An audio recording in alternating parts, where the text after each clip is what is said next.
विचार करा, तुम्ही आज बाजारात गेलात आणि कांद्याचा किंवा नेहमीच्या भाजीचा भाव अचानक 1.5 पटीने वाढलेला दिसला. तुम्हाला वाटेल पाऊस कमी पडला असेल किंवा व्यापाऱ्यांनी नेहमीसारखी साठेबाजी केली असेल. पण खरी अडचण तिथे नाही आहे. खरी अडचण इथून हजारो किलोमीटर दूर मध्य पूर्वेतील एका चिंचोळ्या समुद्राच्या पट्ट्यात अडकली आहे.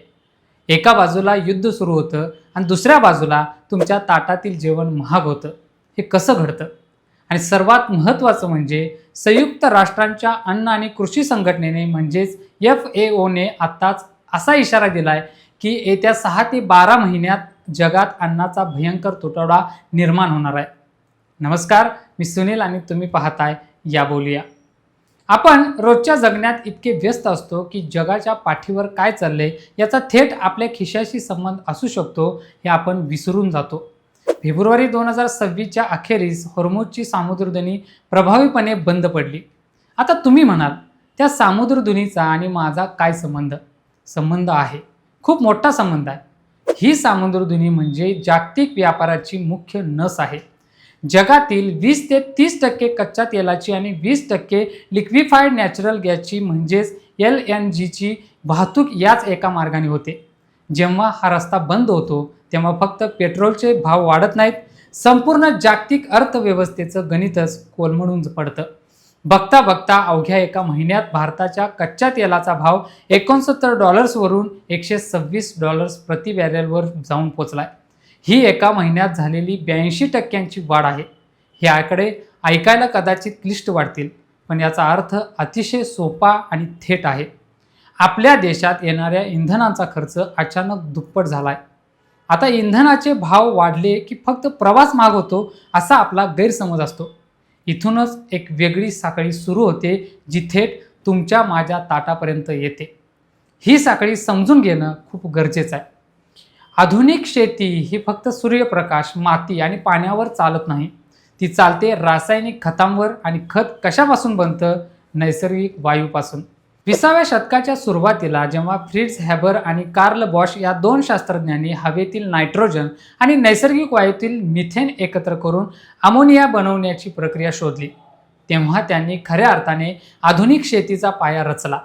याच प्रक्रियेतून युरियासारखी खतं बनतात, ज्यावर जगातील गहू, तांदूळ आणि मक्याचं उत्पादन अवलंबून आहे. पण जेव्हा होर्मुझचा रस्ता बंद झाला तेव्हा कतार, सौदी अरेबिया आणि इराण यांसारख्या देशांमधून येणारा नैसर्गिक वायूचा आणि तयार खतांचा पुरवठा खंडित झाला.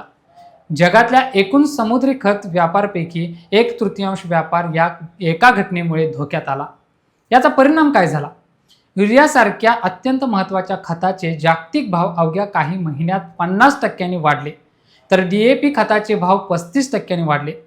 तुम्हाला वाटत असेल की हा फक्त खतांचा प्रश्न आहे, पण भारतासारख्या देशात ही परिस्थिती कशी भिनते ते पाहूया. ऑब्झर्व्हर रिसर्च फाउंडेशनच्या एका अहवालानुसार हा धक्का फक्त एका क्षेत्रापुरता मर्यादित नाही, तर तो संपूर्ण अर्थव्यवस्थेला बसलेला धक्का आहे. त्यांनी भारतीय अर्थव्यवस्थेतील 140 उत्पादनांचा अभ्यास केला आणि धक्कादायक गोष्ट म्हणजे त्यापैकी 122 उत्पादनांच्या किमती 1% अधिक वाढल्या आहेत, तर 55 उत्पादनांच्या किमतीत 5% अधिक वाढ झाली आहे. हा फक्त पेट्रोल पंपावरचा फटका नाही. कच्च्या तेलामुळे सिंथेटिक फायबर महाग झाल्याने कपडे महाग होत आहेत, पेट्रोल केमिकल्स महागल्याने औषधे महाग होत आहेत आणि नैसर्गिक वायूच्या टंचाईमुळे खते महागल्याने अन्नधान्य थेट महाग होत आहे. आता आपण हे सगळं आपल्या महाराष्ट्राच्या आणि मुंबईच्या चष्म्यातून बघूया. एकीकडे इंधन महागलं, दुसरीकडे खत महागलं आणि तिसरीकडे वाहतूक व्यवस्था कोलमडली. लासलगावचं नाव तुम्ही नक्कीच ऐकलं असेल. देशातली सर्वात मोठी कांद्याची घाऊक बाजारपेठ. रोज तिथून कांद्याने भरलेले 50 ट्रक देशभरात आणि मुंबईत जातात. पण आता तिथे काय परिस्थिती आहे? ग्रामीण भागात पेट्रोल पंपावर डिझेलचा पुरवठा अनियमित झालाय. ट्रक मालक गाड्या बाहेर पाठवायला घाबरत आहेत, कारण रस्त्यात डिझेल संपलं तर गाडी अडकून पडेल ही भीती. परिणामी 50 ट्रक्सची जागा आता दिवसाला जेमतेम 10 ट्रक्सनी घेतली आहे. जेव्हा लासलगावहून कांदा निघतच नाही तेव्हा मुंबईत काय होणार? वाशीच्या APMC मार्केटमध्ये रोज नाशिक, पुणे, संगमनेरहून येणाऱ्या गाड्यांची संख्या 100 ते 120 वरून थेट 70 ते 80 वर आली आहे. ट्रकवाल्यांनी आपल्या वाहतूक खर्च डिझेलच्या टंचाईमुळे 1100 रुपये प्रति टनावरून 1500 रुपयांपर्यंत वाढवलाय आणि याचा थेट फटका कोणाला बसतोय? तुम्हाला आणि मला. कारण वाशी मार्केटमध्ये कांद्याचे घाऊक भाव 10 ते 12 रुपयांवरून थेट 15 रुपये किलोवर पोहोचले आहेत, तीही अवघ्या काही दिवसात. ही फक्त एका भाजीची कथा नाही आहे. डिझेलचे भाव वाढल्यामुळे रस्ते वाहतुकीवर अवलंबून असलेला प्रत्येक घटक महाग होते. माल वाहतूकदारांच्या म्हणण्यानुसार ट्रकमध्ये वापरलं जाणारं डिझेल हे त्यांच्या एकूण खर्चाच्या 65% असतं. डिझेलच्या भावात 1 रुपयाची वाढ झाली की माल वाहतुकीचा दर 0.65% वाढवावा लागतो. पण वाहतूकदारांचे करार आधीच ठरलेले असतात, त्यामुळे सुरुवातीला त्यांना तोटा सहन करावा लागतो. मुंबईत काम करणारे साधे कुरिअरवाले किंवा डिलिव्हरी बॉय घ्या. दत्ता साबळे नावाचे एक डिलिव्हरी बॉय आहेत, जे 3 किलोमीटरच्या परिघात किराणा माल पोहोचवण्याचं काम करतात. त्यांना प्रत्येक डिलिव्हरी मागे ठराविक पैसे मिळतात. आता डिझेल आणि पेट्रोल महाग झाल्यामुळे त्यांची रोजची कमाई इंधनातच संपते. घर कसं चालवायचं हा त्यांच्यासमोर मोठा प्रश्न आहे. इलेक्ट्रिक वाहने खूप जास्त भार वाहून नेऊ शकत नाहीत किंवा हजारो किलोमीटरचा पल्ला गाठू शकत नाहीत. त्यामुळे पेट्रोल डिझेल वाहनांना पर्याय उरत नाही. हे सगळं सुरू असताना शेतीचं काय होते? आता जून महिना जवळ आलाय. खरीप हंगामाची चाहूल लागली आहे. शेतकरी पावसाची वाट बघतोय, पण त्याच्यासमोर एक वेगळंच संकट उभं राहिलंय. खतच मिळत नाहीये. दत्तू जत्रे शिंगरा नावाचे एक 68 वर्षाचे शेतकरी आहेत. 1.5 एकराची शेती. त्यांना वांग्याचं पीक घ्यायचं आहे, पण खतासाठी ते वनवन फिरतायत आणि त्यांना खत मिळत नाहीये.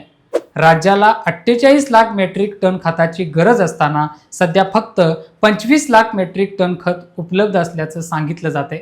नैसर्गिक वायू न मिळाल्यामुळे महाराष्ट्रातील खत कारखान्याने फक्त 50% क्षमतेने काम करत आहेत. शेतकऱ्याला जेव्हा वेळेवर आणि परवडणाऱ्या दरात खत मिळत नाही, तेव्हा तो काय करतो? तो एकतर कमी क्षेत्रावर पेरणी करतो किंवा खताचा वापर कमी करतो. आणि याचा अर्थ काय? याचा अर्थ असा की आता तुम्ही जे पीक पेराल त्याचं उत्पादन कमी येणार. हेच ते कारण आहे ज्यामुळे जागतिक पातळीवर खळबळ उडाली आहे. FAO म्हणजे फूड अँड ॲग्रिकल्चर ऑर्गनायझेशनने एक अत्यंत गंभीर इशारा दिलाय. त्यांच्या मते हे केवळ वाहतुकीचं किंवा ऊर्जेचं संकट नाही. हा जागतिक कृषी आणि अन्न प्रणालीला बसलेला एक सिस्टमॅटिक शॉक आहे. आज कदाचित बाजारात धान्य उपलब्ध असेल कारण ते मागच्या वर्षीचं पीक आहे. पण जेव्हा शेतकरी आज खत वापरत नाही आहेत, बियाणे कमी पेरत आहेत, तेव्हा 6 महिन्यानंतर किंवा पुढच्या वर्षी बाजारात काय येईल? काहीच नाही. FAOच्या अहवालानुसार प्रतिबंधात्मक पावले उचलण्याची वेळ आता वेगाने संपत चालली आहे. जर आता आंतरराष्ट्रीय पातळीवर योग्य पाऊल उचललं नाही तर पुढच्या 6 ते 12 महिन्यात जगाला एका भयंकर अन्न संकटाचा आणि महागाईचा सामना करावा लागेल.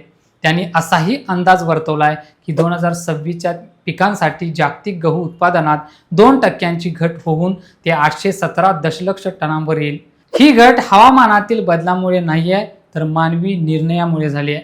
खत आणि इंधनाच्या वाढलेल्या खर्चामुळे शेतकरी पेरणीच करत नाही आहेत. हा ताण फक्त शेतकऱ्यांवर नाही, आपल्या समुद्रात जाणाऱ्या मासेमारी करणाऱ्या बांधवांकडे बघा. त्यांच्या बोटी डिझेलवर चालतात. मत्स्य व्यवसायाला मोठ्या प्रमाणावर इंधन वापरणारे म्हणून वर्गीकृत केल्यामुळे मच्छीमारांना डिझेलसाठी सवलती विना औद्योगिक दर द्यावे लागतात, जे आता 155 रुपये प्रति लिटरच्या घरात पोचलेत. अखिल महाराष्ट्र मच्छीमार कृती समितीच्या म्हणण्यानुसार मार्चपासून त्यांच्या इंधनाचा खर्च 75 रुपयांनी वाढलाय. आधीच हवामानामुळे मासे मिळण्याचे प्रमाण कमी झाले आणि त्यात हा इंधनाचा भडका. जुलैमध्ये येणाऱ्या पावसाळी मंदीनंतर कदाचित 95% व्यावसायिक मासेमारी नौका कायमच्या किनाऱ्यावर उभ्या राहतील अशी भीती व्यक्त केली जाते. अर्थव्यवस्थेचं चाक कसं एका ठिकाणी अडकलं की सगळीकडे थांबतं, याचं हे जिवंत उदाहरण आहे. भारतासारख्या देशाने यावर काय उपाय शोधलाय? भारताने आपला कच्च्या तेलाचा पुरवठा मध्य पूर्वेकडून कमी करून अमेरिका, ब्राझील आणि व्हेनेझुएलाकडे वळवला आहे. पण हे सांगायला जितकं सोपं वाटतं तितकं ते प्रत्यक्ष अंमलबजावणीत नाही.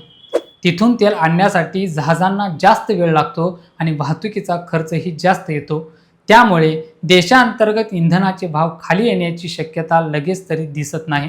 दुसरीकडे जगातल्या अनेक देशांनी घाबरून जाऊन खतांच्या निर्यातीवर बंदी घालायला सुरुवात केली तर परिस्थिती अजूनच हाताबाहेर जाईल. इंटरनॅशनल फूड पॉलिसी रिसर्च इन्स्टिट्यूटच्या म्हणण्यानुसार जेव्हा देश स्वतःला वाचवण्यासाठी खतांची निर्यात थांबवतात तेव्हा जागतिक बाजारात खतांचा मोठा तुटवडा निर्माण होतो आणि किमती आणखी वेगाने वाढतात. त्याचप्रमाणे भारतासारखे देश शेतकऱ्यांना जागतिक किमतीपासून वाचवण्यासाठी मोठ्या प्रमाणावर सबसिडी म्हणजेच अनुदान देतात.